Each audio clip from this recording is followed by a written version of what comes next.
after fire destroyed one of the warehouses of Atlantic Hardware and Plumbing on Ashenheim Road.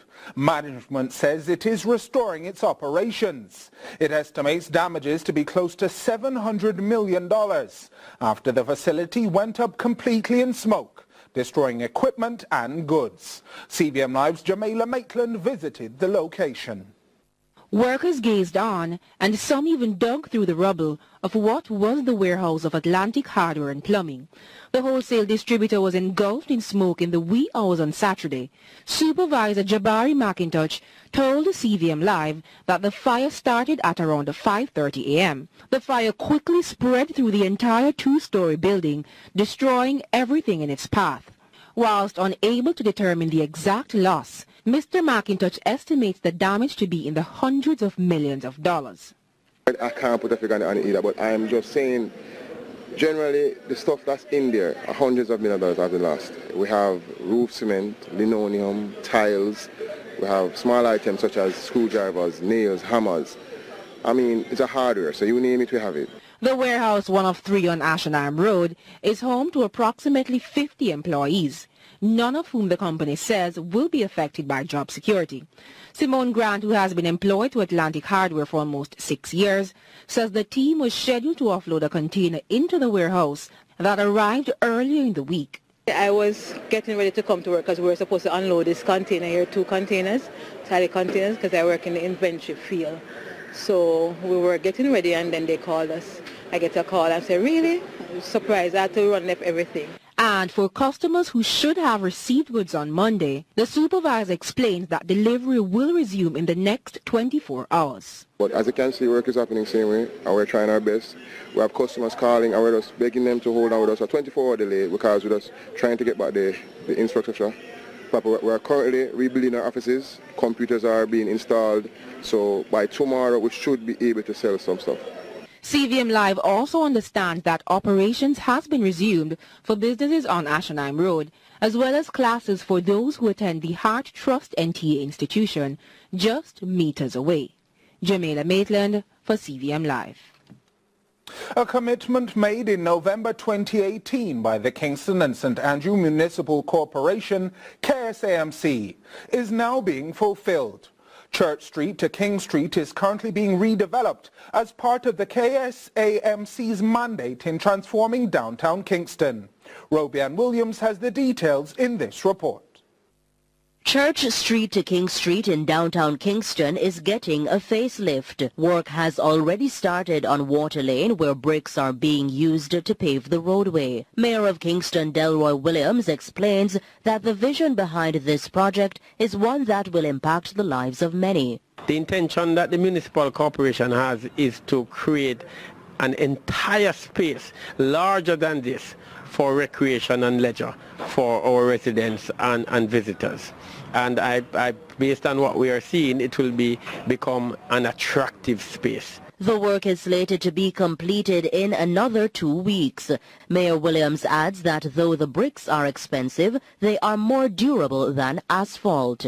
In addition, he says there are more projects in the pipeline. We are in dialogue with several embassies to create an international muralized space with murals from various countries, so that the space will become a space that lure persons into it. He speaks to the value of these projects. It has an awesome potential for entertainment, for various creative forms of entertainment, and I'm pretty sure that persons, and we have had that in the city, persons who are doing music video will also find the space useful for that.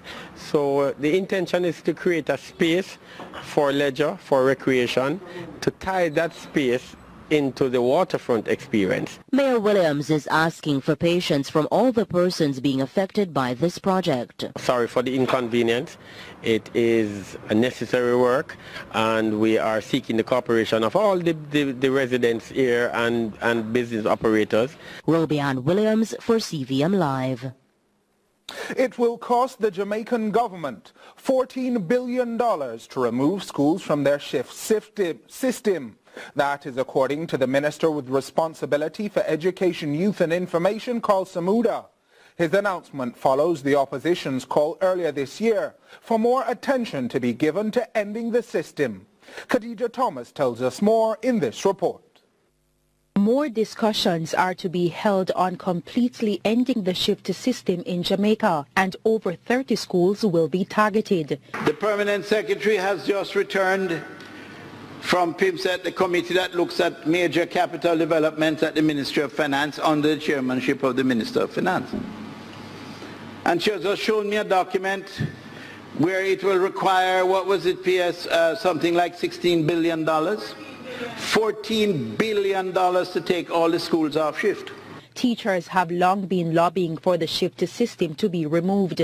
In 2008, then Minister of Education Andrew Holness had announced that the shift system did not benefit the education system, and plans were underway to have it removed over a 5-year period. There's a particular list of schools that have been identified to be removed from shift this year.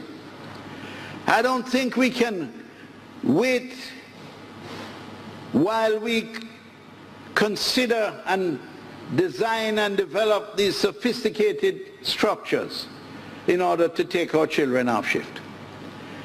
So we're going to review that list to see in what way we can accelerate the pace by being less elaborate with our structures. Now school administrations and parents have been renewing calls for the complete end to the double shift system. Their belief is that the full-day system will allow for a more relaxed learning environment for students and afford greater opportunities for teachers to assess potential learning problems in the classroom. Well, that better still. From 8 till 5 or whatsoever, that better. Because, the violence here is more dangerous. Nothing is wrong with the shift system, no, but I think the one shift makes sense. Everybody leaves school one time, they get to study, all of that. I think it makes sense, one shift. The shift system as it is now, it is kind of taxing on some of the parents, right? I think what they need to do is just put enough resources in the schools and just bring it back to what it was before. Khadija Thomas, CVM Live. The Ministry of Transport is denying reports that the new road code test for learners is to target motorcyclists. Presently, the bikers can legally use the road without obtaining a driver's license. However, with growing reports of criminal activities by bikers, many theorize that the test will limit those who operate the motorcycles. Jamaica Maitland reports. The ministry says it is committed to enhancing road safety by improving driving standards across the country's road network. Last week it announced that come January 24, 2020, those applying for a learner's permit must pass the road code test. Acting Public Relations Officer in the Ministry of Transport, Camille Stewart Brooks, says the test will not require the applicant to pay any additional fee. It costs $1,800 for a learner's permit. Now, once the applicant has passed the road code test, the applicant will then proceed to the TAG at the appointed time to pay the current fee and be issued with a provisional driver's license. She explains that the test will be facilitated at any Island Traffic Authority depot. A minimum of 75% is required to pass. If an applicant fails, they will be allowed to retake the test. However, this is determined by the ITA. Yeah. Are you able to give the format of the test? A multiple choice, a format similar to the written test, now administered as a part of the driver's license test. A pass mark of 75% has been determined. There has been criticisms from the public that the move will target motorcyclists, many of whom do not have a driver's license because it is not required.